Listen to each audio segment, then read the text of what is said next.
ایک خاتون جب بھی اپنے شوہر کو پسند کا کھانا لا کر دیتی تو شوہر کہنے لگتا کہ اچھا ہے، لیکن میری ماں اس سے بہتر پکاتی ہیں۔ بیوی شوہر کو مسکرا کر دیکھتی اور جب بھی بیوی اچھا پرفیوم لگاتی وہ اس سے کہتا کہ کمال ہے، پر میری ماں کی خوشبو کی طرح ہے۔ وہ مسکرا کر رہ جاتی اور اس طرح اس خاتون نے ساری زندگی ایسے ہی الفاظ سن سن کر گزار دی۔ ماں کرتی ہے، ماں کہتی ہے، ماں کا پرفیوم، ماں کا کھانا پکانا وغیرہ وغیرہ۔ بیوی ہر بار مسکرا کر رہ جاتی تھی۔ شادی کے 10 سال کے بعد ان کی والدہ کا انتقال ہو گیا۔ والدہ کی تدفین کے بعد شوہر اکیلا بیٹھا ہوا تھا۔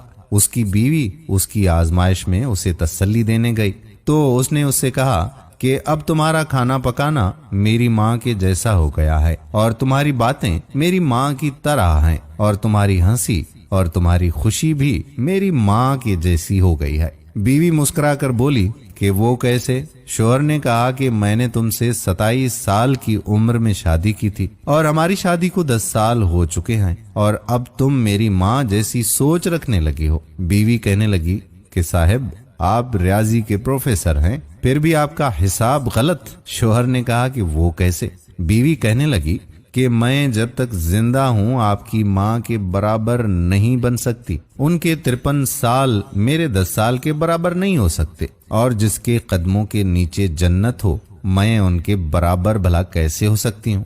کہنے لگا کہ کیا تمہیں کبھی میری ماں سے تشبیہ دینے کی تکرار سے پریشانی نہیں ہوئی جیسا کہ دوسری عورتیں کرتی ہیں؟ میں ہر کام میں ماں کو یاد کرتا ہوں، ان کی تعریف کرتا تھا۔ بیوی نے کہا کہ نہیں، کبھی بھی نہیں، بلکہ معاملہ اس کے برعکس ہے۔ خاوند نے پوچھا کہ وہ کون سی باتیں ہیں جو تم تمنا کرتی رہی اور میں تم سے پوچھ نہ سکا؟ بیوی نے کہا کہ جب بھی آپ اپنی ماں کی بات کرتے اور میرا موازنہ ان سے کرتے تھے، میں کہتی تھی کہ اے میرے اللہ، میرے بیٹے کے دل میں میری محبت ویسی ہی ڈال دے جس طرح تو نے اس کی دادی کی محبت اس کے باپ کے دل میں ڈال دی ہے، کیونکہ آپ اپنی والدہ سے محبت تمام حدوں سے بڑھ کر کرتے ہیں، اور میں بھی یہی چاہتی ہوں کہ میرا بیٹا بھی مجھ سے ویسی ہی محبت کرے جیسی آپ اپنی والدہ سے کرتے ہیں۔ اور میرے سرتاج، مجھے آپ پر فخر ہوتا تھا کیونکہ آپ کا بیٹا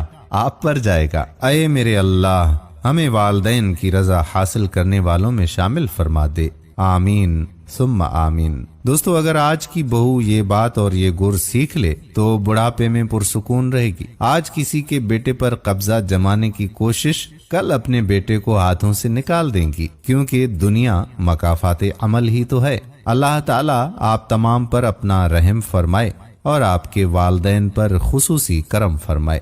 جن کے والدین زندہ ہیں، اللہ تبارک و تعالیٰ ان کو لمبی عمر عطا فرمائے، صحت مند زندگی عطا فرمائے، اور جن کے والدین اس دنیا سے کوچ کر گئے ہیں، اللہ تبارک و تعالیٰ ان کی مغفرت فرمائے، ان کے درجات کو بلند فرمائے، ان کی قبروں کو تا حد نظر وسیع فرمائے، اور آپ بہن بھائیوں کے والدین کے صدقے اللہ تبارک و تعالیٰ میرے والدین کی بھی مغفرت فرمائے، آمین ثم آمین یا رب العالمین۔ دوستو، ہمیں امید ہے کہ یہ ویڈیو آپ کو پسند آئی ہوگی اور شیئر کرنے میں آپ سوچیں گے نہیں۔ آنے والی ویڈیو تک آپ کا اپنا میزبان قادر بخش کلہوڑو آپ سے اجازت چاہتا ہے۔